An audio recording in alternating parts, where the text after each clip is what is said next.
I'm very excited to introduce my friend and colleague and scientific collaborator, Brian Greene. Woo, Brian! Brian is a professor of mathematics and physics and the director of Columbia University's Center for Theoretical Physics. And Brian has made incredibly important contributions to string theory, which we'll talk about. He has many New York Times bestselling books, including The Elegant Universe, Fabric of the Cosmos, and The Hidden Reality, and now the book we're here to celebrate, Until the End of Time. So please join me in welcoming Brian Greene.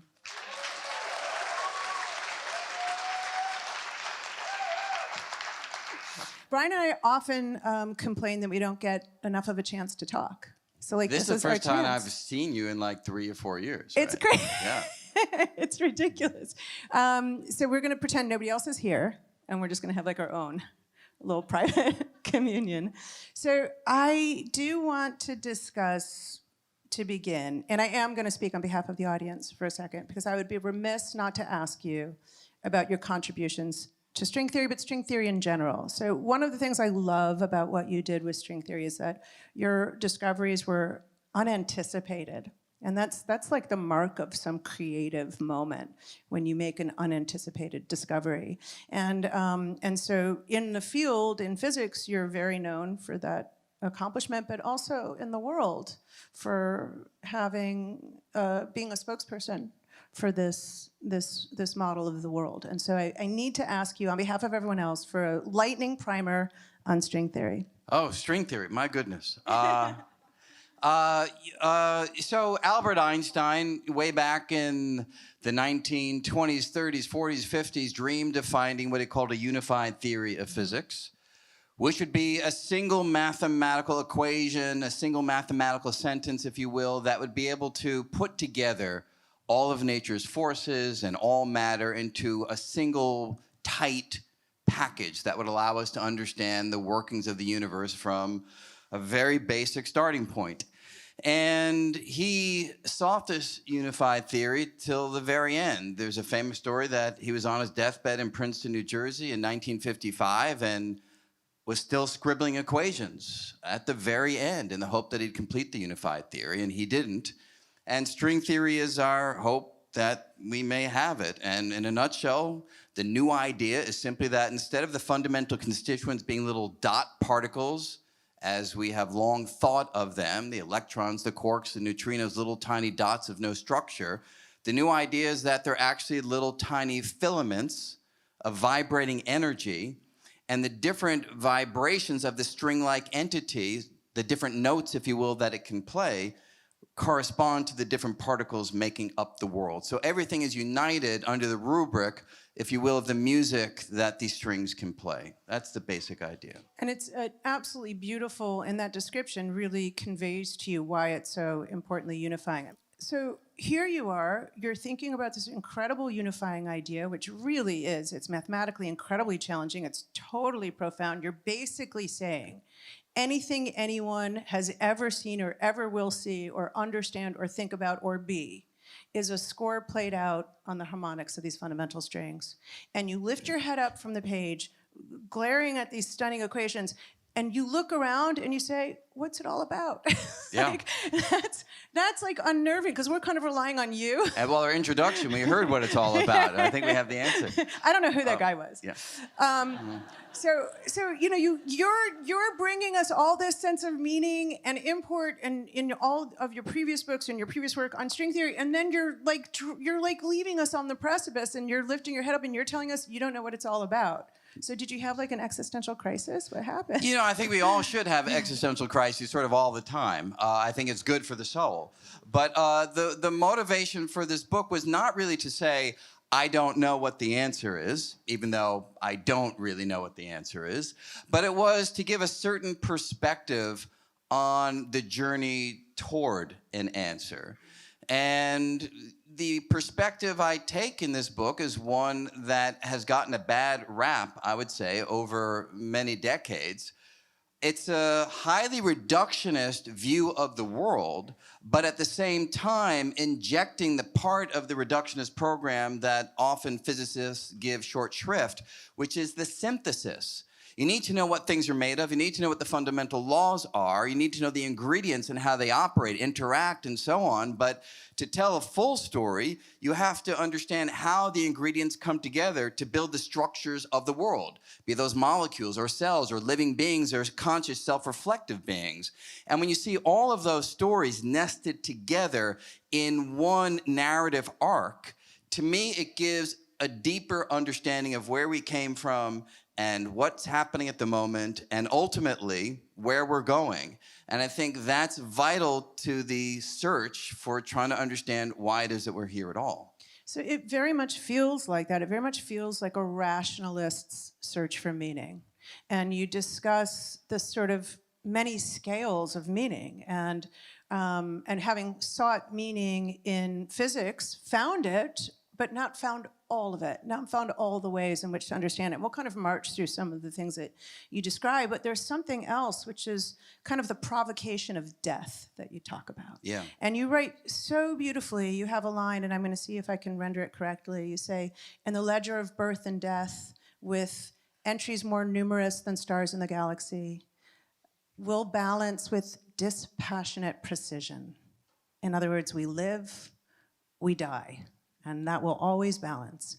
And that is such a beautiful line, but also intellectually, the motivation of that. How does that spark some creative motivation in you?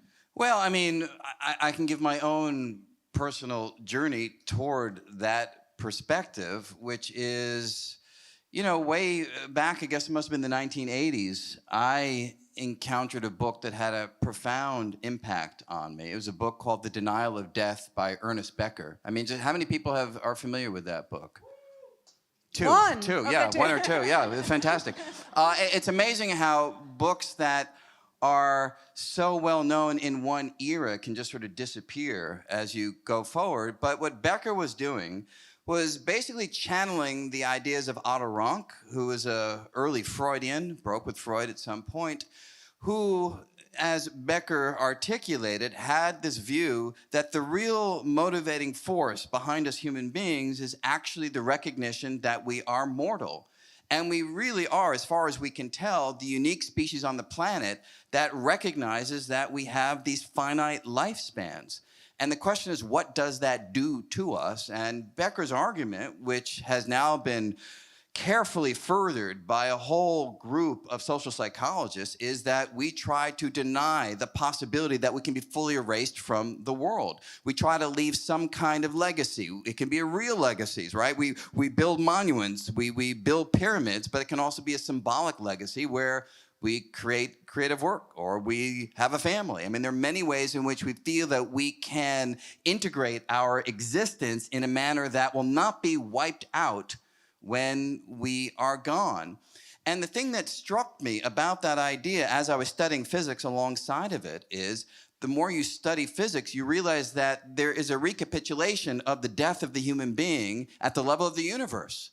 The universe itself had a beginning. It has aged, it matures, and if you follow the laws of physics in the manner, for instance, that I described in some detail toward the end of the book, there is strong reason to believe that there is a sense in which the universe itself will die. And so this interplay between the death of the universe as described by physics and the death of the individual, well known to all of us, to me felt like a very fertile place to explore. Yeah, you very much open the book and mirror it in the end, which is as though you're not satisfied with the sense of dread that every human being has that is aware of their own death. You want to make sure that you're like hanging us off the cliff with this hollow sense of dread that it will all be gone one day, right. like the end of everything and time itself. Who the hell is going to want to read this book at that moment? You know, it's like, Jesus, you know. But there is a turn that happens in the narrative that maybe is worth discussing, which is I am quite upbeat about the death of the universe. look, I mean, you know, we were talking about longevity, but there has to be an end to life itself. I mean, nobody wants to live forever. I mean, there's one of these novels where the character at the end says, you know, is in heaven for ages and says, well, is there an alternative to all this bliss and the joy and the golfing and everything I want? Yeah. And they're like, yeah, you know, this, like Right. it's over. And he says, does anyone ever take that path? And I think it's the angel says, everyone takes that path. Right. No, there are so many works that have explored the possibility of immortality. And in the vast majority of them, it does not turn out very well. So it's a deep human wish and desire, but at the same time, when you think it through in some detail, it's unclear that it yields the return that we can envision. But the point that I think is really important to stress, and it's one that I developed, as you know, from reading the book, is that when you recognize that we are the product of purposeless, mindless laws of physics playing themselves out on our particles, because we are all bags of particles. I think, as I mentioned, this is a line that came out in a Stephen Colbert interview on The Late Show, and he shot back immediately, "That is a great pickup line." And it is, I should tell you. Feel free to use it at any time. But when you realize that that's all that we are, it changes the way you search for meaning and purpose. You recognize that looking out to the cosmos to find some answer that's sort of floating out there in the void is just facing the wrong direction. In the end of the day, we have to manufacture our own meaning, our own purpose. We have to manufacture coherence, which is what we do as physicists and what artists and everybody else in the world does in their everyday lives to try to make sense of existence. And when you manufacture purpose, that doesn't make it artificial. That makes it so much more noble than accepting purpose that is thrust upon you from the outer world. So in the end, the final story that you're led to from this kind of journey, I think, is one that is ennobling, not one that leads you to the darkness. And you feel this so much in this journey. And so I would like everyone just to have the opportunity to kind of start where you start in the book and how you get to this very optimistic telling of, you know, in some sense, the story of our lives. And you begin with these very austere principles, these forces that basically carve reality out of the space of possibilities, which are dual, entropy and evolution. Yeah. And so let's talk about that for a second, because evolution's a little more familiar to people. Entropy, everyone's heard of and uses, but is a difficult concept. Yeah, it totally is. So talk us through one destroys, one builds, and how does that work together? So the rough description is the one that you describe. I think many of us use the phrase entropy in everyday life as a description of going from good to bad, you know, order to chaos, you know, the degradation of structure. That's the feeling that the notion of entropy and the second law of thermodynamics, which describes the relentless increase in entropy across the universe throughout time, that's what it brings to mind. And that's partly true, but the point that I stress in the book is one that isn't as emphasized as perhaps it should be, which is, even though the universe is on track to have ever-increasing disorder, ever-increasing entropy, there can be, the forces of nature, in fact, ensure that pockets of order can form within the overall drive to disorder. And the pockets that are most prevalent are stars. You might ask yourself, how in the world could stars form if the universe is heading toward disorder? They're these orderly, beautiful structures in the heavens. How could they ever come to be? And a careful discussion of the force of gravity and how it talks to this principle of the increase in entropy allows you to conclude that when a star forms, yes, you get order here, but in the process, it releases so much disorder to the environment that on balance, the entropy goes up even though order forms in a local region of space. And it's something I call the entropic two-step to give you a sense of it's really an entropic dance where the entropy goes down here, the entropy goes up in the surrounding environment, and that's how it's not totally the destruction of structures in the world. It's actually building up structures so long as in the process they yield enough disorder to balance it all out. So our friend Sean Carroll has said things like, when you make an omelet, you're taking an ordered egg and making a disordered omelet, you're doing cosmology, because it's a reflection of the fact that the Big Bang began in an incredibly ordered state. That's right. And so somehow this idea of the second law of thermodynamics, the increase of entropy, that is also the arrow of time, that our past is ordered, our future is disordered. We live with this great fortune that our past was ordered. Yes, and we don't know why. And we don't know why. Right. And do you think that there's going to be a resolution to that question? Why was the past ordered? Why are we so fortunate as to be able to do the entropic two-step? Yeah. Because that wouldn't be possible No, otherwise. the point you're making is absolutely right. If the Big Bang itself was highly disordered, then there wouldn't have been the opportunity for order to form in the future, because we'd go from incredible disorder to yet more disorder. But we began, for some reason that remains mysterious, in a configuration near the Big Bang that itself had very low entropy, a lot of order, and we have been living through, in some sense, the degradation of that order through cosmological history. So the question is, can we explain where that ordered first configuration of the world came from?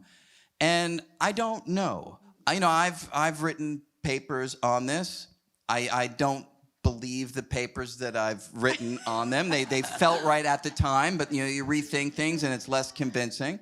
And the other thing is, it's unclear that it's even a question, because so one way of framing the issue is this: when things are highly ordered, we often think about them as highly unlikely to have randomly arisen, right? You throw all your stuff on your desktop and it will fall in some disordered high entropic state, because that's the easy way, the simple way for the ingredients to fall. You would be surprised, I think, if you threw all your junk on your desktop and it just happened to be the case that the pens and pencils all went right into the holder, the pages just landed all in order, on your desktop. That's such an unlikely, highly ordered state of affairs that you just don't think it could possibly happen without a guiding intelligence. So could you have a highly ordered beginning to the universe without a guiding intelligence? And the supposition in there is that a highly ordered Big Bang is itself unlikely, just like throwing your junk on the desk and getting an ordered configuration is unlikely.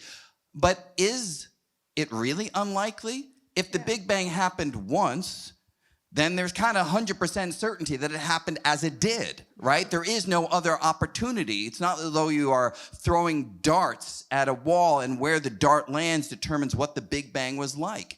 There was simply an event that took place that had certain properties, and maybe you just need to accept it for what it was and move forward from there. Well, so I want to ask you this. I said this to you once at Columbia when we were hanging out, and you looked at me like I was crazy, so we'll see if you did it today. So a chicken gives birth to an egg, not a scrambled egg. Yeah. So why, we understand that as being an execution of certain DNA codes. And yes, overall, the entropy increases of the whole larger system. Yeah. But in that process, there was a code that was executed. It was a very prescriptive and made something very ordered. Absolutely. Why can't we think of the laws of physics that way? That when the universe began, there were these laws of physics and it created an ordered egg. Yeah, if I looked at you like you were crazy. Did, but you might have just been like, maybe, we were maybe it was tired. indigestion or something, maybe they were reading more into it than it was. It could well be that the laws of physics themselves, when playing out in a cosmological setting, guarantee that some first event would be highly ordered, like giving birth to the universe, like giving birth to the egg. The problem I have with turning that into a real full explanation is I don't see how that happens. In our current configuration of the laws of physics, they tell us about how things evolve over time, but they don't tell us the initial conditions.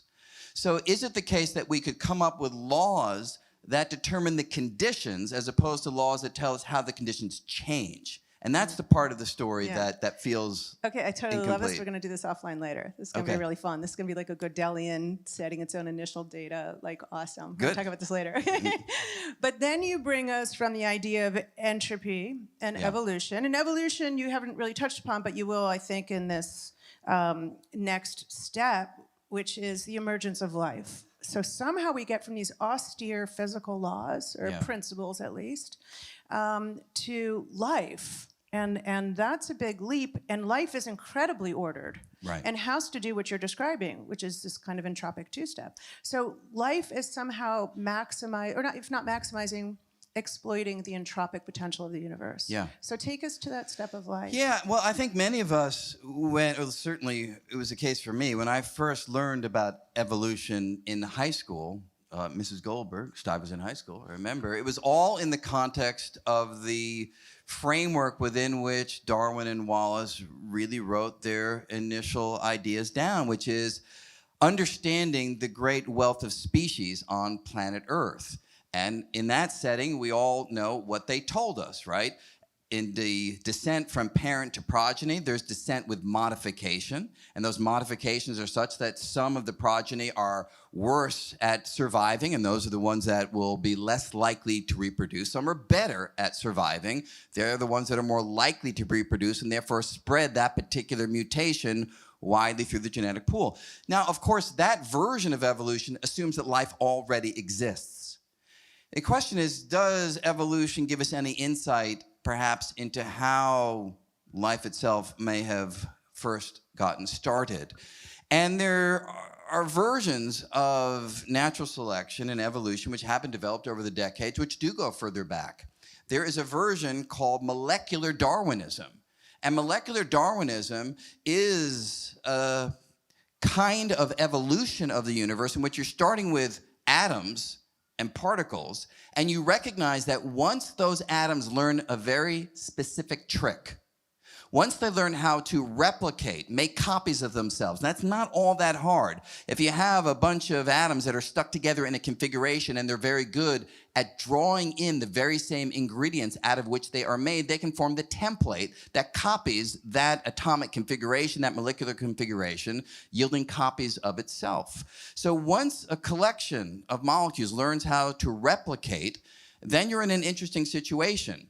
Because if mutations, if some copy is not identical to the original, and if that copy is even better able to make copies of itself, it will draw in more of the raw material in the environment and dominate the molecular demographics.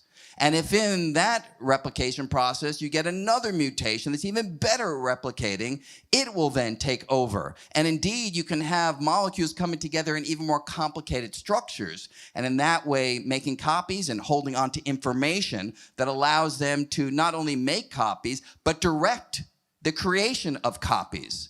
And so this idea, kind of chemical combat, that is a molecular version of Darwinian natural selection, may be how we go from a bath of particles to collections that are ever more ordered, ever more complicated, ultimately taking us to the molecules necessary for life. And you say life is physics orchestrated. Indeed. Like you do not have any illusions of trying to make some magic step. Yeah. You very much are a physicalist and a reductionist in that sense. You see life as physics orchestrated, but no less magical. Exactly. I mean, there was a time in the 1800s when scientists didn't have that perspective. The view was, how can you make life out of lifeless particles? And the answer was, you can't. You have to inject something else. The life force has to be put into these particles. But as we have studied life with ever greater intensity, nobody says that any longer. No scientists say that any longer. The recognition is that the laws of physics and the particles of matter coming together in the right configurations, that kind of choreography allows life to emerge. You don't seem to need anything but the ingredients and the laws and these processes that put the particles together. So you're marching us from this completely austere, inanimate world of these theoretical principles towards a consciousness where life becomes a vehicle of consciousness that can reflect and begin to ask these questions, reflect on meaning. And so it's really at this next step when you bring in life as a vehicle for consciousness and you begin to think about, well, is consciousness exactly the same way? Is it absolutely reducible to the orchestration of physical particles and their relationship that consciousness emerges and there's nothing magic there? And this is, of course, still a very aggressive ongoing debate, although there are very few people who say it's anything other than. Yeah, the list of I mean, forces. there's some, of course, that do say that you need more, but you're absolutely right. I mean, the progression is you have living beings that ultimately emerge from these processes.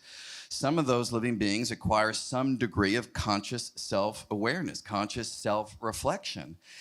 And the very same conundrum that furrowed the brows of scientists in the 1800s comes to the fore here again, because you can just articulate the same question but swap out some words. How can mindless, thoughtless particles come together in a configuration that somehow yields the inner sensation of thought, feeling, emotion? How can they possibly generate that if they themselves don't have any intrinsic version of those conscious qualities from the get-go? Now, some people respond, much as those in the past did with life. They say those particles can't create consciousness on their own. There has to be something else, a consciousness field that we somehow tap into, or the particles themselves may themselves have a little proto-conscious quality. So the electron might have electric charge and mass and quantum mechanical spin. David Chalmers' idea, exactly. Yeah. Quanta. And in addition to the properties of particles that we are familiar with, maybe they have a little bit of consciousness. And when you put a lot of them together, you get a lot of consciousness, and that's what we are. My own feeling, and there's no proof to this, but my own feeling is that we are recapitulating the same story with life, and that at some point, when we fully understand or better understand the brain and mind, we will no longer invest such mystery in the emergence of consciousness. We'll look back at these days and kind of quaintly smile at the ideas that were put forward, and we will recognize, as we do with life, that consciousness is nothing but particles coursing through a gloppy gray, in our particular structure, head, and within that motion, those particles generate the conscious sensations that we all experience. So there is this very interesting transition we can think about with consciousness, which sort of helps, which is the idea that some distant relative in the past first developed, before consciousness, attention.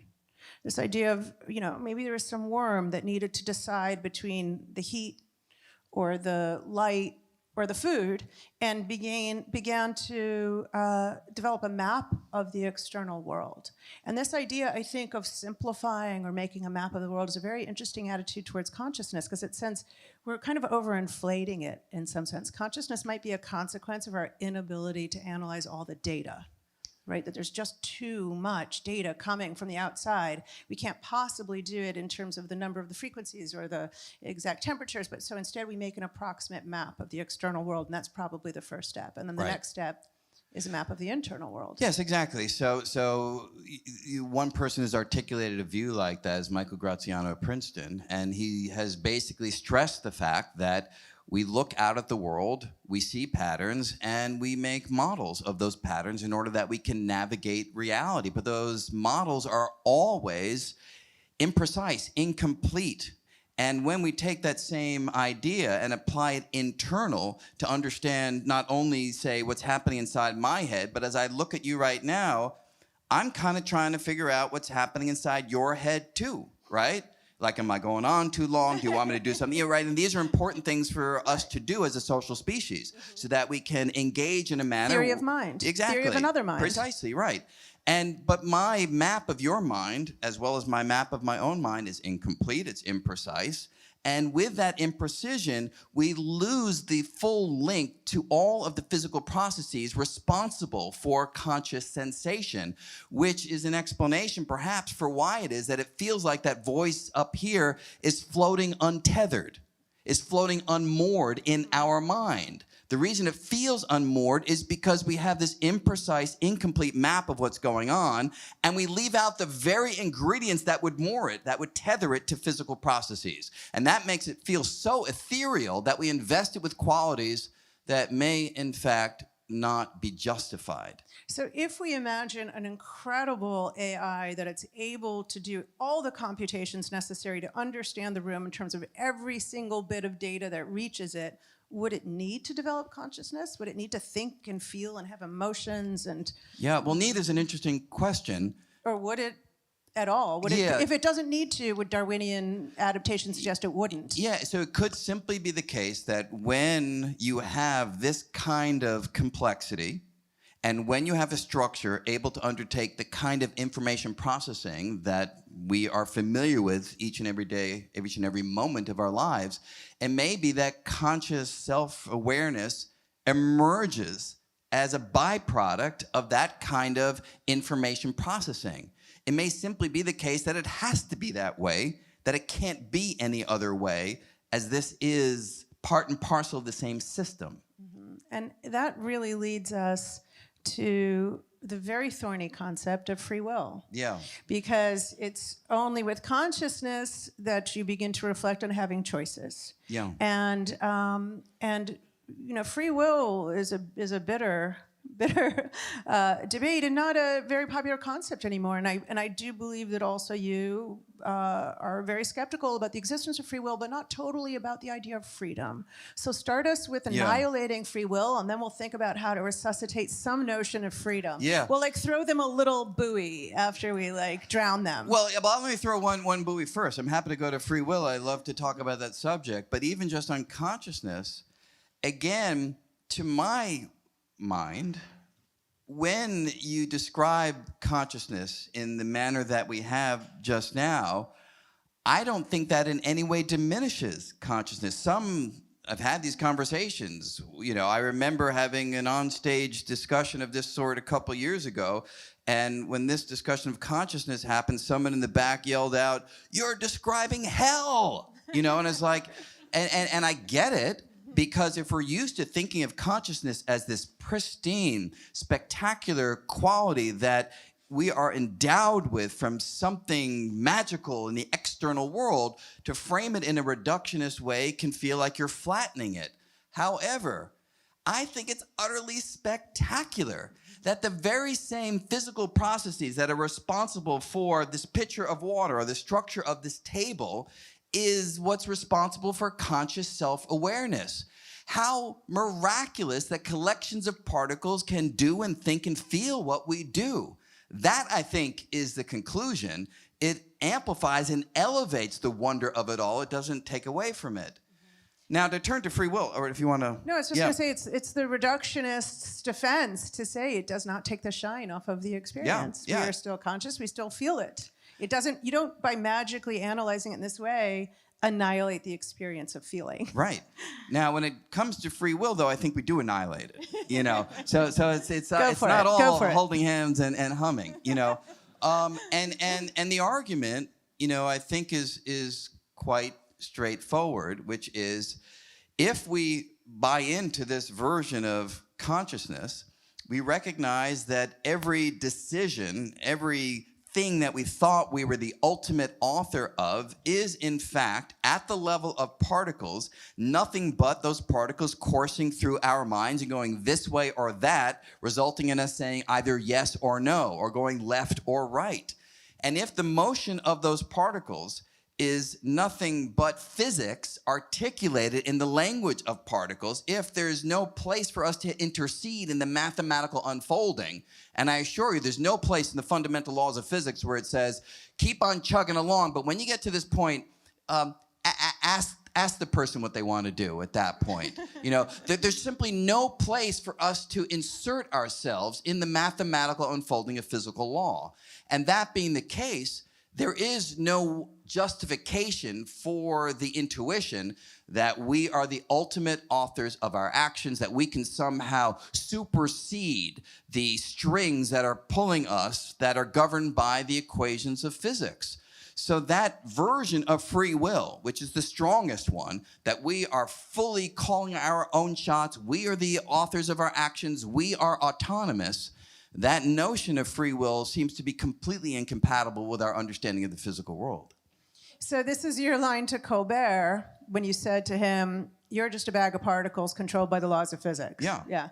And yet, you do a little about face. I mean, not an about face. That's not fair to say. But you do a little... you give us a bone. You give us the buoy. I don't know. I'm losing my metaphors. But this idea that there is still some sense of freedom. Yeah. And that we're more complex than a rock. Right, exactly. Yeah. So I don't really consider it a bone per se, but I understand exactly why you frame it that way. But my view is that there is an alternative notion of freedom, not the freedom of the will that I think we all intuitively have, and the one that I described, the absence of. But there's a kind of freedom that we humans have that distinguishes us from the inanimate world. And the point that you're making, a rock is a good counterpoint. Rocks can't respond in any interesting way to stimuli from the external world. We can. Why can we do that? Not because we have free will in the traditional sense, but rather because our arrangement of particles is so exquisite compared to the arrangement of particles in a rock that our particles are able to respond in a wealth of different ways to stimuli that we receive from the environment. So our freedom is not the freedom from the tyranny of mathematical laws. That doesn't exist. Instead, our freedom is a freedom to execute a range of behaviors that are unavailable to the inanimate world. We have unshackled our behavior through evolutionary development, which has allowed us to do things that rocks simply cannot.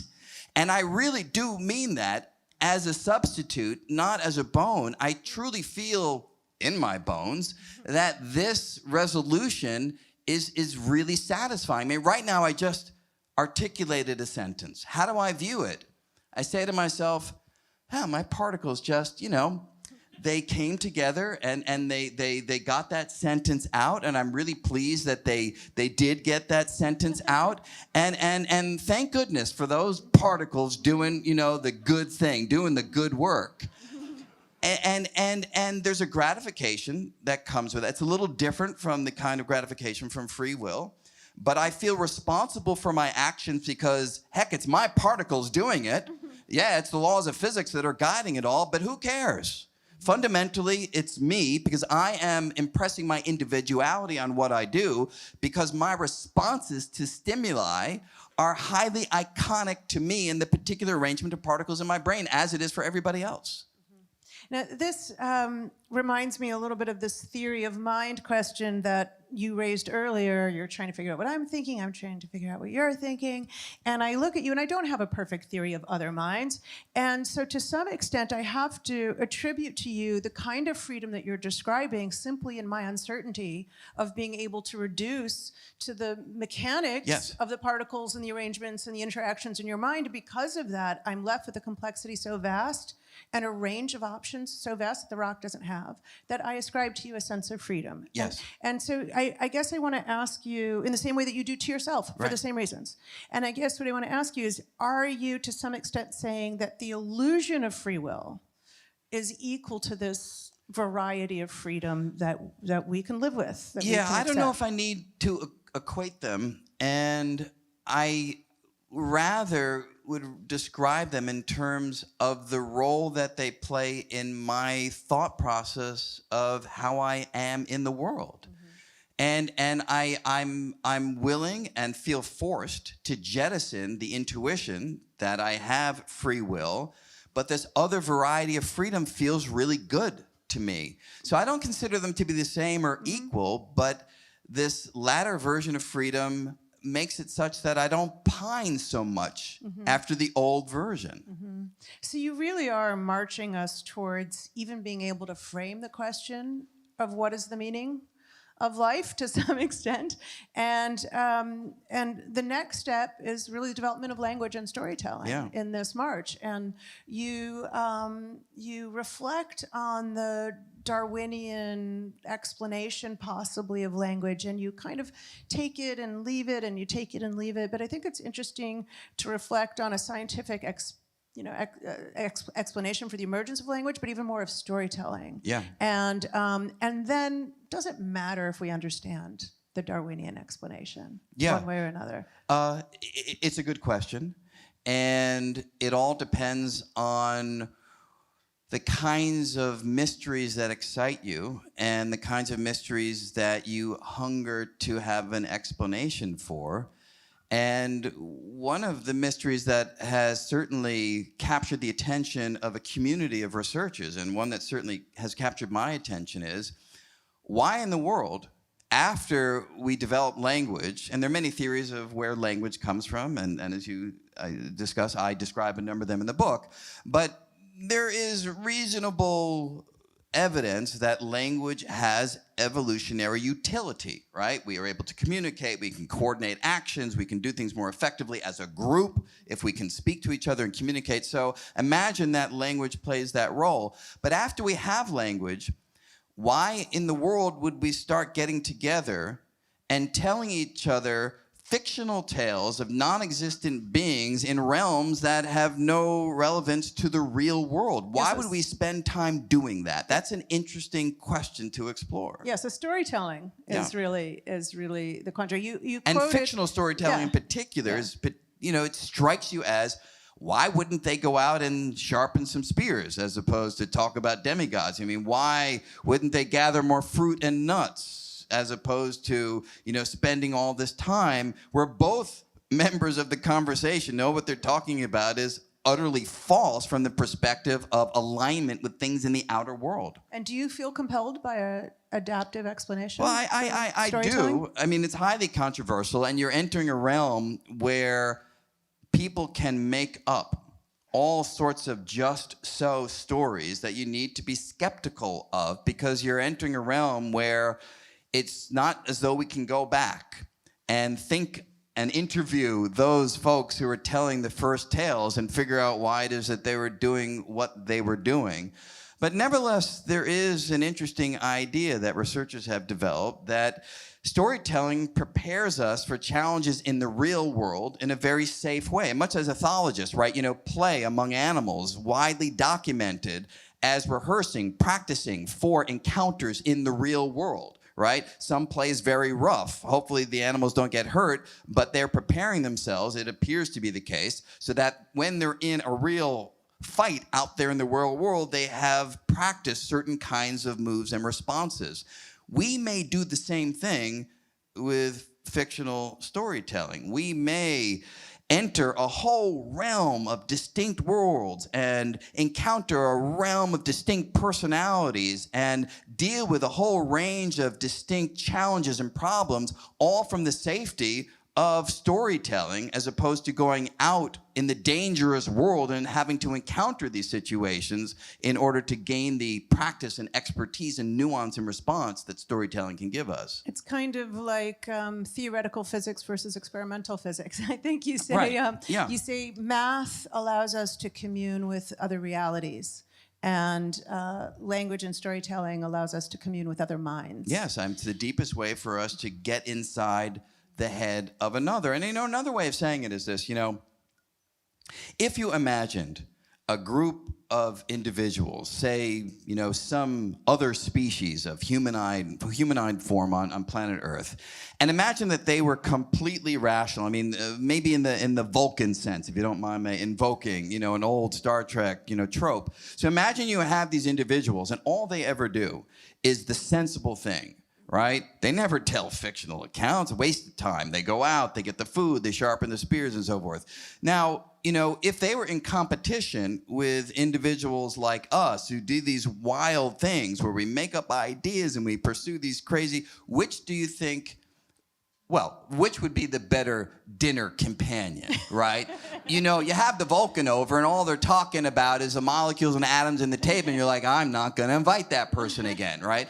But in terms of competition between the two, I think it's clear that innovation, ingenuity, surprise discovery is going to be the purview of the species like us. And I think we ultimately would triumph in that kind of a competition. So yes, could there be, I'm not saying that there is, could there be an evolutionary basis for this kind of behavior? I think the answer is possibly yes. You also invoke Toni Morrison and connecting an idea that you open the book with this, bringing it to the point of thinking about language, where Toni Morrison says, we die, that might be the meaning of life. Yeah. But we do language, that might be the measure of our lives. Yeah, I mean, it's really with language that we can articulate a vision of the world that is so much richer than the mere facts of existence. And, people have taken these ideas in different directions, right? Wittgenstein had this notion that language might actually set the borders. The limits. Yeah, the limits. But nobody knew what he was talking about. Well, Come on, let's be honest. actually, you're the expert on this, Oh, yeah, right? You should Wittgenstein. talk about this. You know, again, correct me if I'm wrong, but that always struck me, at least in the naive interpretation, as a very limited perspective on the nature of reality, the nature of truth. There are so many things in the world that I feel like I engage with and I understand to some degree that I don't have any means of articulating in language. In fact, the number of times that I have felt like if only there was a word for that, but there is no word for that. And it resolves itself in a different way in my understanding. So just in defense of Wittgenstein, who really should not be defended just because he was such a nut, but you know, he said, he was talking about the limits of language, and as he said, the rest should be passed over in silence to that effect. But I always interpreted Wittgenstein as saying, it just because something actually closer to what you're saying, because he said the limits of language are the limits of my world, but I think really ultimately he was saying something else, that there was like this negative space almost that he fell into to experience something beyond that could not be summed up by language. But also the beauty of Wittgenstein is we can project whatever we want right on top of it. So there's another quote that you raised, and which also connects this idea of railing against mortality, which is this really motivating force in your book, is one of Shakespeare's. And I'm going to see if I can get this one right. He says, when all the breathers of this world are dead, you still shall live. Such virtue hath my pen. Power of the pen, yeah. Such virtue hath my pen. And so here we are trying to be immortal. yeah, it fits with right language. into the theme, because here's an example of two deaths being described within the context of a single work, and the reality is quite distinct from the words that Shakespeare actually uses. He's basically saying, I, Shakespeare, will be forgotten. Yes, then the next part is how he will die. Yeah, because he's writing an epitaph. Yeah. He's writing, imagine writing an epitaph for someone who died, and he says, you will carry on because my words, my pen is so powerful that symbolically you will achieve immortality, whereas the poet will not be remembered. Now, how many people remember Shakespeare, and how many people remember the person for whom the epitaph is written? So it's a symbolic version. This exactly sort of reflects right back on Ronk and Becker. It's a symbolic version of reaching beyond the mortal nature that we have. And you know, the question arises, you know, in some sense, which is, where do you get that symbolic immortality from? So one of the things that captivated me in reading the various perspectives on these questions is a question that I was asked, you know, many years ago after a conversation like this, which was, you know, which would trouble you more, learning that you are going to die, say, in 6 months, or learning that the entire species is going to be wiped out in 6 months? And it's a curious question to reflect on, because at least for me, my response to each of those two is completely different. You know, my response to learning that I'm going to die, I think, would be a desire to wring as much life out from the final 6 months that I have. If, however, I learn that the species is going to be wiped out in 6 months, there's a sense of, is there any point to doing anything any longer? Because there'll be no longer descendants who will be able to receive anything that we create, either real or symbolic, that we imagine being passed on to the future. So it's an interesting question. Where do you put the weight of your own desire to not be, as Robert Nozick described it, wiped out, erased?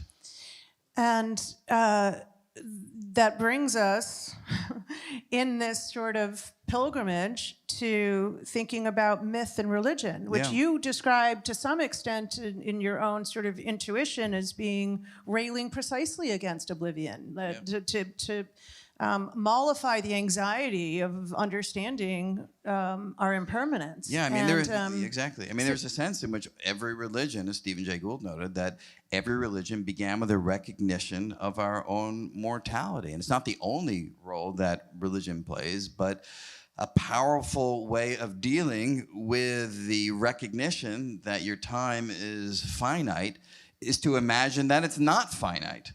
To invent myths where we're at the center and we triumph and we live forever and there are gods. And if you think about it, that's actually incredibly creative. It is an amazingly impressive move to ameliorate the otherwise debilitating impact of recognizing that everything you care about, everything that you're part of, everything that has been within the reality that you've experienced will go away.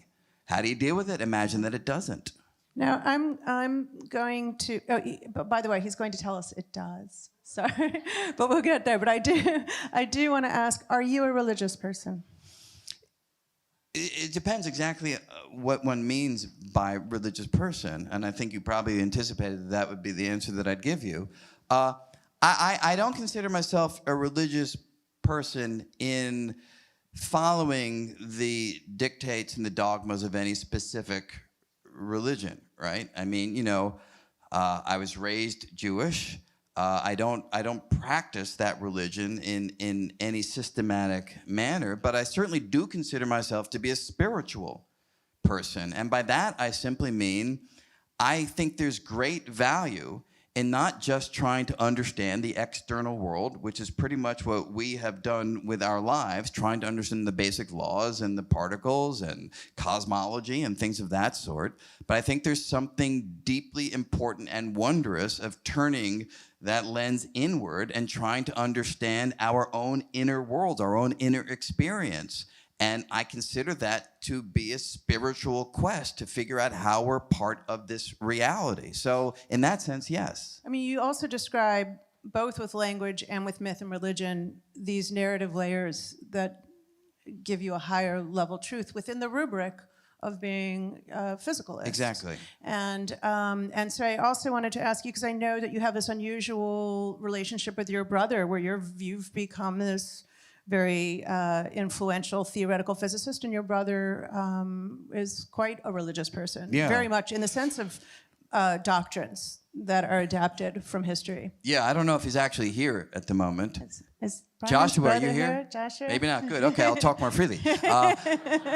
No, I'll say exactly what I said if he was here. You know, my brother's a good deal older than I am, about 13 years older. And so he was growing up in the 60s, a very different time, and found things distressing, as many did in the late 60s, and left America and traveled to Europe and India and various places and became a Hare Krishna devotee. And you described your father taking you to Central Park to watch the Hare Krishnas and this realization that one of them was your brother. Yeah. That was his way of introducing you to his brother's turn. No, that's exactly right. Yeah. You know, one sunny Sunday afternoon, I don't know, I was 7 or 8 years old, and my dad took my sister and he took me and we went strolling, you know, and I think it's called Poets Walk, right, by the Namberg Bandshell. Yeah. And as we're walking along, we stopped because there was this big group of Hare Krishna devotees drumming and chanting and things of that sort. And over there in the corner, I look, and it's my brother. And I had no idea. I thought he was at college. I had no idea that this is the direction that his life had taken. But, you know, he had, you know, the shaved head with just hair in one spot and the flowing robes, and was out there, you know, energetically part of this this ritual. And does he remain with that same group?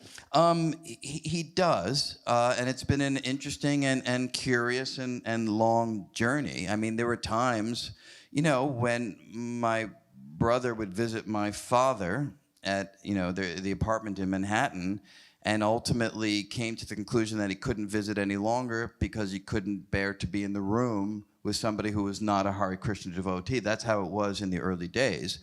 And, you know, this was hard. My dad would cry with ferocious intensity at having lost what he viewed as losing his son because, you know, of this perspective. Over time, it has definitely mellowed. And now, you know, if my brother was here, he no longer wears the robes and no longer has a particular outfit, but he still deeply devoted to that kind of spiritual journey. And do you engage in conversations about your different paths to meaning? Well, we do, and we have. Certainly in the early days, when I was a graduate student in physics, there were times that we would meet and I would tell him the things that I was doing and working on, even a discovery here or there. And at the time, almost everything that I told him about, he would be like, yeah, Vedic text number 12. Okay, great. So it was a little frustrating at some level. But at the same time, I recognize with hindsight now that what he was really saying was there was a resonance with the kinds of questions that were firing me up and the kinds of questions that were firing him up, even though our pathways to try to come to terms with those questions were radically different. Now, I'm glad you reminded me of that, because you have described how Hinduism and Buddhism are often touted as already having predicted string theory or quantum mechanics or something else.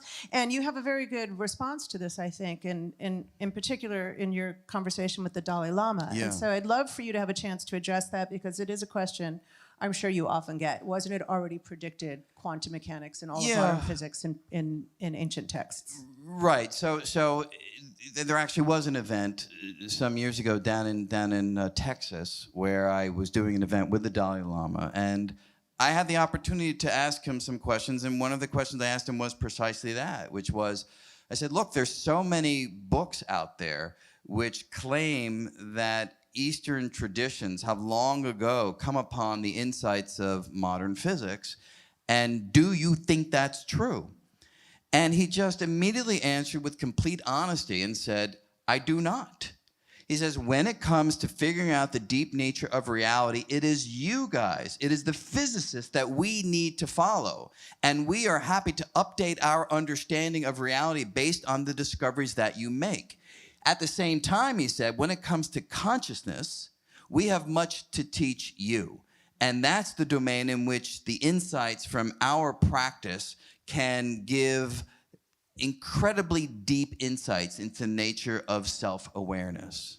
And in the path of self-awareness, art looms large, right? It's the next kind of step in the ascent. And you describe in a really interesting way kind of the uselessness from a Darwinian perspective of art. Like, why use all of these resources on something that has no adaptive or survival value in the face of an angry bear or drought? Yeah. And it's a kind of like sexual selection argument. But again, I think you kind of play that dance with maybe we know, maybe we don't know about the selection which for I think art. is the best that you can do in these kinds of domains. I don't think there's a slam dunk argument in any of these humanistic undertakings as to their adaptive role or lack thereof, but there are interesting arguments on both sides of the story. And, perhaps Steven Pinker is well known for articulating one of the strongest statements about the lack of adaptive utility of certain art forms, music in particular being one that he stresses. He even goes so far as to say, and I think many people are familiar with the quote, that these forms of art are nothing but mental cheesecake, right? Junk food. Right. Survival I mean, junk sort food. of junk food. So we have certainly adapted certain delight in eating things that are dense with fat and sugar, because in the ancestral world, those of our forebears who had a predilection for eating fleshy fruit and ripened nuts, they're the ones that stored up on the calories that allowed them to survive when times turned lean. But now here in the modern world, we create things like cheesecake that prey upon those adaptive sensibilities, even though the cheesecake itself offers no nutritional value of its own. And that's his view for certain art forms. They're preying upon our highly attuned, say, sonic sensitivities, right? Those of our forebears walking around the African savannah who were well attuned to a noise over there or a sound over there were the ones who better understood their environment, had a better chance of surviving. Music comes along and then leverages that sonic sensitivity by pushing our pleasure buttons in a way that offers, in today's world, no adaptive survival value at all. So that's sort of an extreme position of the adaptive uselessness of art. But he's not making a comment about our appreciation or experiential, in the same way that you have been defending consciousness as not being diminished by the reality of its physicality, nor this experience of some sense of freedom, nor art. Yeah, it is a mistake to assume that the ultimate arbiter of value is whether something has an adaptive role. It's not. It's simply a fact, a quality, an element of how the world operates. So Pinker himself has great respect for and highly values artistic exploration and works of art. He's simply asking, is it the case that these behaviors are of value in one particular domain, helping us to survive? And in that one barometer, he's saying that they don't. So do you agree with Pinker? Well, I personally don't. It could be that, my dad was a composer, he was a musician. I grew up around music from the time I was crawling around, right? So that maybe has biased my perspective, but it feels to me, and it feels to me deeply, that artistic exploration is vital to the ability to innovate, the ability to think about things in a different way. Glenn Gould has this wonderful remark where he talks about a Bach fugue and the way in which the melodic lines can be inverted and turned in on themselves, and yet, even with that miraculous rearrangement of the notes, yields something that is deeply wondrous in its melodic line. And I see physics in much the same way. What do? We rearrange the building blocks of reality. What did Einstein do in developing the special theory of relativity? He took the old ideas of space and time and the speed of light, and he rearranged them in a sparkling new configuration in which the speed of light was constant, forcing space and time to be relative. And that rearrangement of the building blocks yielded a radically new picture of the world that turns out to be correct. And it feels to me that artistic exploration over the course of 100,000 generations is what primed the brain to rearranging structures in the world and creating new patterns, and within those new patterns, creating new insights into how the world actually works. It's a beautiful description, and I often say theoretical physics is one of the last places, or one of the last disciplines in which with a straight face you can describe beauty as being a motivating factor. Yeah. And it really is. I mean, we can see one solution and another solution. It comes to the same answer at the bottom of the page, but one is beautiful and one is somehow clumsy. One is elegant. One is elegant, like the universe. Yes, exactly. And all of this, really, these assessments are assessments of conscious minds that have some experience of freedom, if only by the complexity of the internal prodigious arrangements that they're allowed, yes, that came from exploiting the entropy potential of the universe, came from this very austere beginning in a Big Bang that was just these principles driving us to this point. We are pretty sure we exist, because after all, consciousness is the only thing we're really sure of. True. And then you bring us to the frontier of the end of time, which returns us, it sort of leaves behind this complex tapestry for a second of these things that emerged from this complex evolution, and returns us to the austerity of entropy and the unfolding of the universe. Yeah. And you have an absolutely beautiful description of, to the best of our knowledge, the end that we face to a cosmological time. Yeah. And I was wondering if you would be willing to take us through some of that. Yeah, sure. In the book, I use a metaphor to try to help give the reader, and frankly, me as well, an intuitive understanding of timescales that really defy human intuition. Because to really talk about the far future of the universe, you need to talk about timescales that are fantastically longer than even the stretch all the way back to the Big Bang. So to do that, I ask the reader, and I'll ask you here now to go with me. Imagine that we use the following metaphor. Imagine we have the Empire State Building. And imagine that every floor of the Empire State Building represents a duration that's 10 times that of the previous floor. So ground floor is 1 year, first floor 10 years, second floor 100, third floor 1,000, and so forth. So in this scheme, we are going exponentially far into the future as we climb up the stairwell of the Empire State Building. Now in this scheme, everything that's happened from the Big Bang until today extends to just above the 10th floor, roughly 10 billion years. And as we go forward, we're just going exponentially beyond that. And I'll just take you through a couple of the floors to give a sense of what happens. By floor 11, the sun is going to swell to over 200 times its current size, engulfing the inner planets and maybe even the Earth as well. By floor 14, most stars will have used up their nuclear fuel and will fade to black. By floor 19, the Earth, if it wasn't swallowed up by the sun on floor 11, is now going to spiral into the dark sun, having lost energy through gravitational radiation. By floor 30, most stars will fall into their galaxy's central black hole. By floor 38, protons, the very heart of complex matter, are likely to disintegrate, showing that complex matter will be gone when you pass by the 38th floor. By floor 50, any cogitating beings that still exist, and there may simply be none around once protons decay, but if there are cogitating beings left in the universe, they will think their final thought, because the actual process of thinking creates waste heat, entropy, that the universe needs to absorb, but by the floor 50, the universe won't be able to absorb it, which means that when that thinking being thinks one more thought, it will fry in the own heat that its thought generates. Between floor 68 and the peak, even black holes will disintegrate through a process that Stephen Hawking taught us about. They will radiate energy into space and disperse into a bath of particles that will simply waft through an ever larger and ever colder cosmos. That's it.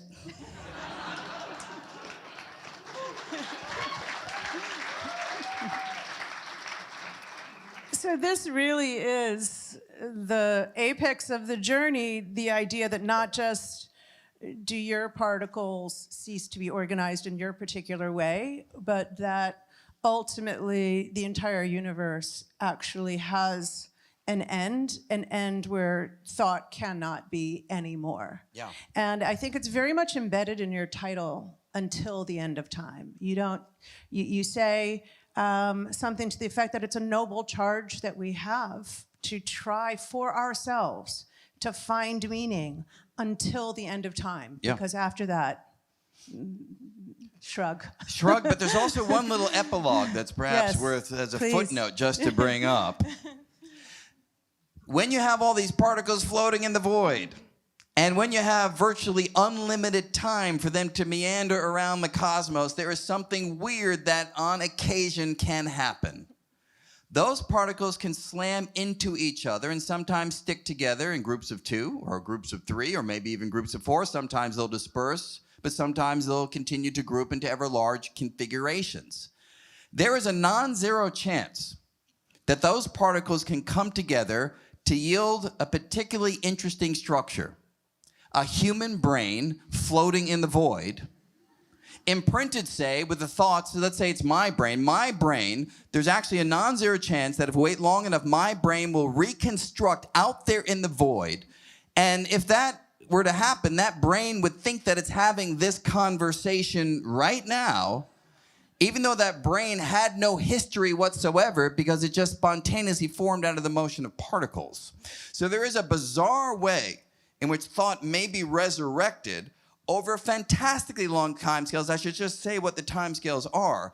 The Empire State Building took us up to, say, 10 to the 100 years. That's a really long timescale. The timescale for a brain to form in the void from the random motion of particles is 10 to the 68. That is a fantastically long timescale. But think about it, there'd be nobody waiting around for that brain to form, saying, hey, come on, brain, like, what's going on there?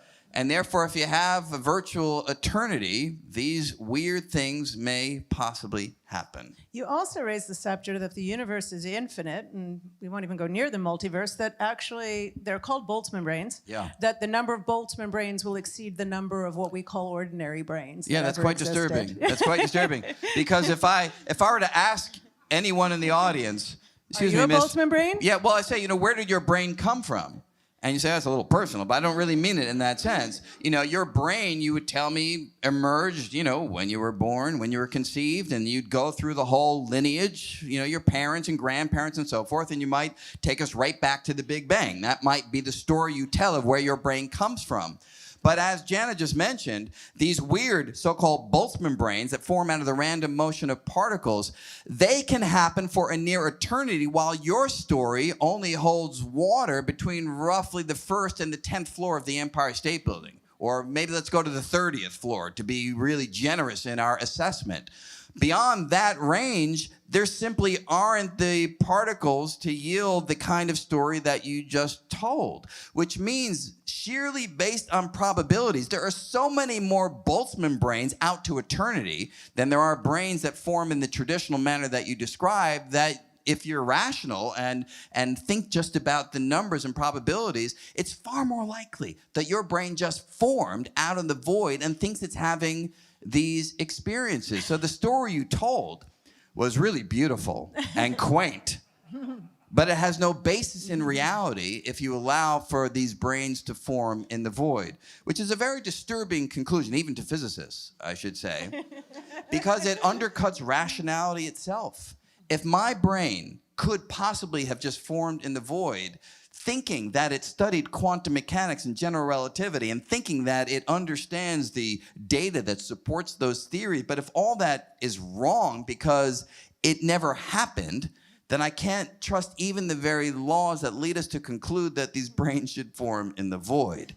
So we really undercut our own sense of rationalism if we allow these crazy things to happen, which means, just to summarize, we physicists pretty much use this as a diagnostic tool. If our theories really allow for these spontaneous brains to form in the void, we think that our theory needs to be reanalyzed, reassessed, modified in some way to get rid of this quality. So, so you've brought us to this precipice in which there is this ultimate death of even thinking itself in a universe that faces a kind of oblivion that is totally profound and not specifically human and much more severe than that. And yet, in the opening of this conversation, you said, but I view this in a wonderful way. And I very much feel that we're on this trip with you, that this was something you were going through. Yes.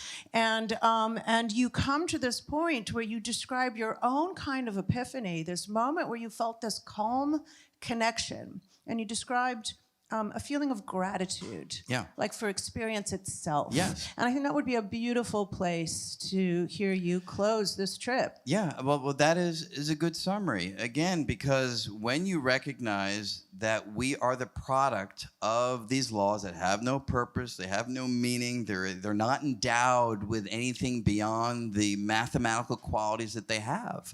And when you recognize that, you realize that there isn't some answer that's floating out there, and rather you change your perspective and recognize that we are the product of these laws acting themselves out from the Big Bang to the present time, and that involves a nearly infinite collection of quantum processes, right? Each of which could have turned out that way instead of this, yielding a reality in which neither you nor I nor any of us would exist. And yet, against those astounding odds, we are here. And it's more than that. It's not just that we're here. We are collections of particles, as we described, that have the incredible capacity to think about the world, to reflect on reality. And that, to me, gives me an incredible sense of gratitude that collections of particles, through a flitting burst of activity, can create beauty, can experience wonder, can illuminate mystery. And that recognition is something that, for me, borders on reverence. How remarkable, how stunning that we are here and that we can do the things that we do. And frankly, in a world that has qualities that many of us find distasteful, dark, chaotic, destructive, debilitating, to have a sense of reverence for our moment in the cosmic timeline adds something which I think is deeply valuable. Brian, thank you so much. We're not done.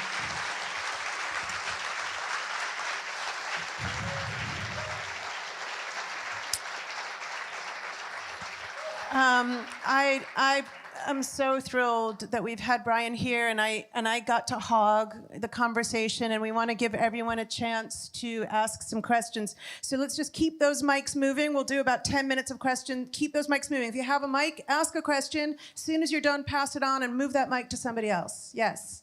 Hi, I have a question. It's about, I'm right over here. Hi. It's about Einstein and Einstein's idea about free will. And when Michel Besso died, Einstein said to his widow, essentially, he's not dead, because for physicists, the past, the future, the present are all illusions. Of course, he believed in this concept of a block universe. So my question is, do you feel that basically his belief was the future already exists, so is there free will? Probably not. But I know that you support ideas that are closer to a multi-universe. So I'm just wondering, like, do you think the difference between the existence of free will could be, do we live in a block universe, something that's already said where the future exists? Or does every decision that every individual make create a new universe? Yeah, so it's a very good question, and one way of framing that question, which I think retains the essence of what you're asking, is Einstein was viewing the world in terms that we considered to be classical physics. Quantum physics was something that didn't really move him in the way that it moves physicists today. And in a classical world, you have the situation where if you tell me the state of the world right now, the equations dictate precisely what the world will be like later on. And in that world, it seems virtually impossible to talk about free will at all. The future is locked in place by virtue of the knowledge that you have of it today. In a quantum world, things are a little bit different. The quantum laws do not predict what things will be like tomorrow based on how they are today. They predict the likelihood, the probability that there'll be one way or another tomorrow based on how they are today. Now, some people see in that an opening for free will.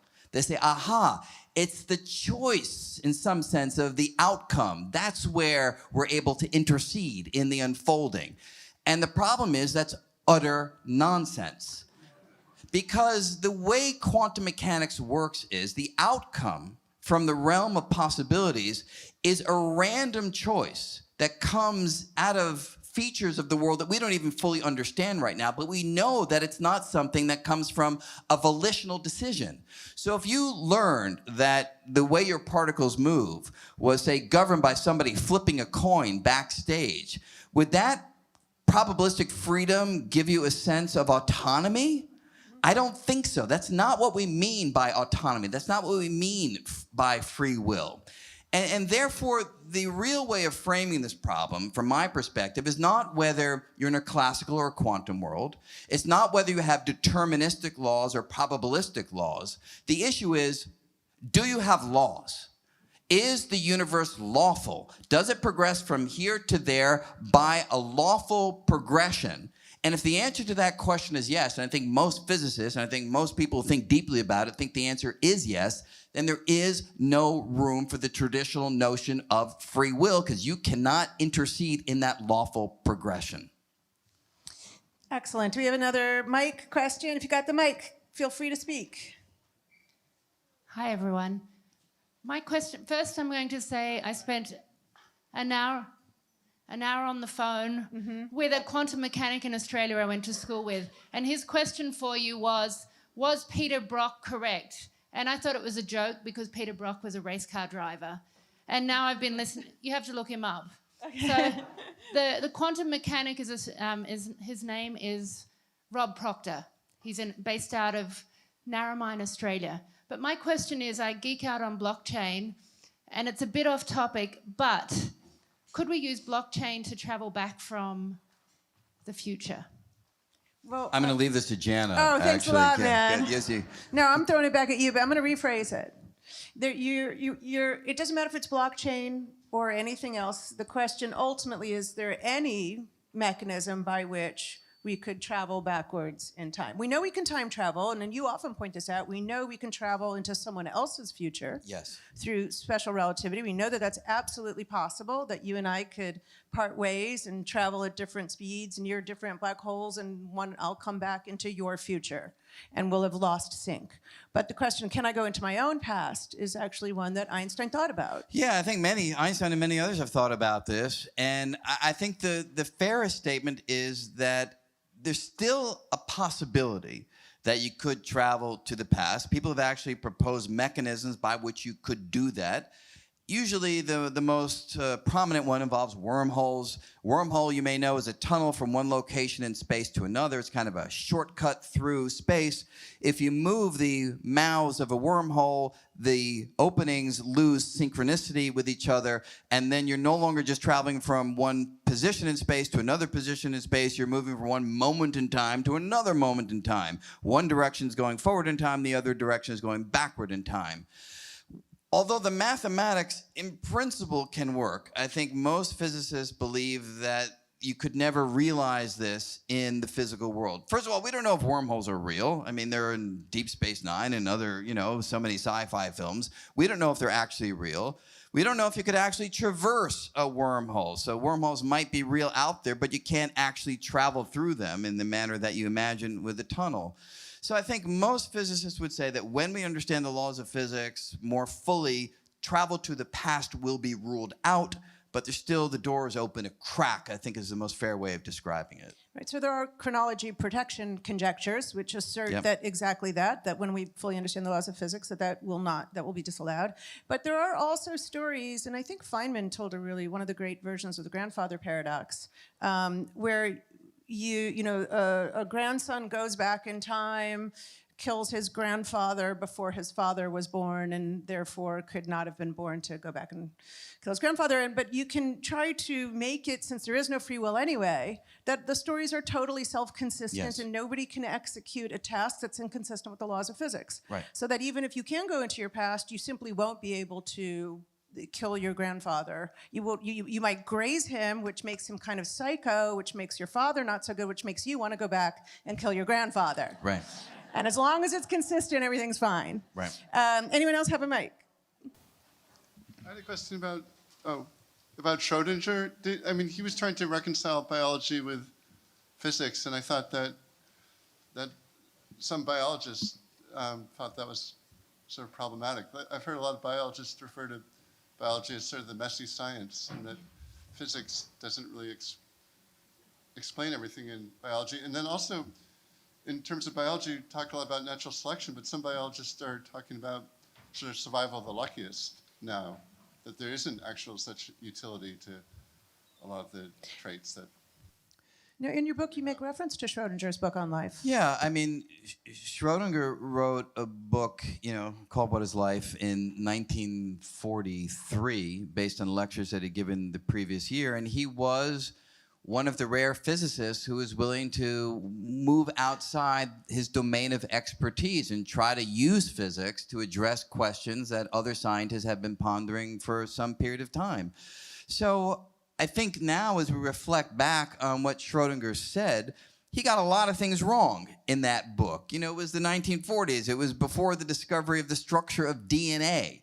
Nevertheless, he had many ideas that hinted at the right direction. And the point that you're making is a good one. As science progresses, we challenge old ideas, we try to refine them, we try to ensure that they're better able to describe the better data that we acquire through our intense investigations of the world. And things will change over time. But I think the bottom line assessment of Darwinian natural selection is that it's rock solid. Sure, there are details around the edges that people are going to think about and work on and refine over time. But the core idea that Darwin gave us is alive, well, and solid. Let's take one more question. If you've got a mic, feel emboldened. I've got a mic if you don't. Yes? Okay. Someone's getting one. Gotcha. Okay.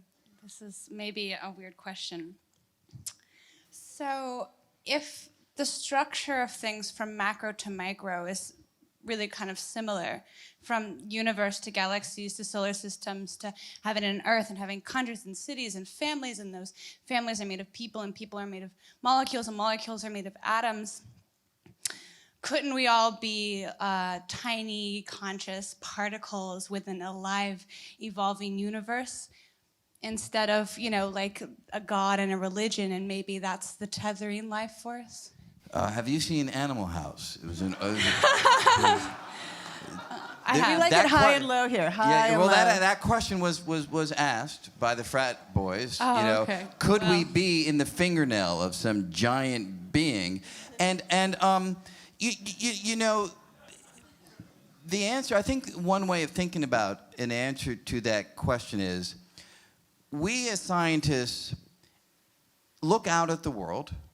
We have certain theories about how the world works, and over time, we're forced to move incrementally away from old theories by virtue of the new data, the new experiments, the new observations that we encounter.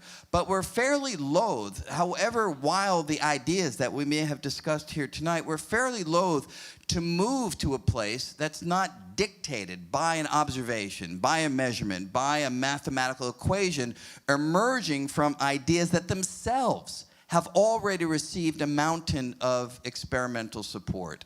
So is it possible that the chain of conscious awareness that you're describing may extend in the manner that you imagine? It's possible, but there's nothing that leads us in the manner that I've been describing incrementally from what we know to that very big version of conscious awareness floating out there in the void. So is it possible? Yes. Is it compelling? Not at the moment. So I have the privilege of being able to ask you the last question, and I was reminded in this conversation that you quote also Emily Dickinson, and you say, forever is composed of nows. Yeah. And so here we are now. And so how are you going to seize this moment, having been on this really, I think, quite provocative evolution of your own? What's now? I don't know, and that's really what makes it exciting. You know, I think many of us, and I think it's even more prevalent among kids today, because I see it in my own kids, there's a desire to kind of map out the world, map out the life, impose the coherence that will allow you to answer questions of that sort in terms of where you're going to be, what you're going to do. And I think, personally, I think this partly comes from the focus on electronic gadgetry, where we are constantly engaged with something and never allowing the mind just to be. So for the moment, having spent this time writing this book, thinking about these ideas, I just want to let my mind be and see where it goes. Brian, such a pleasure. Thank you so much for joining us.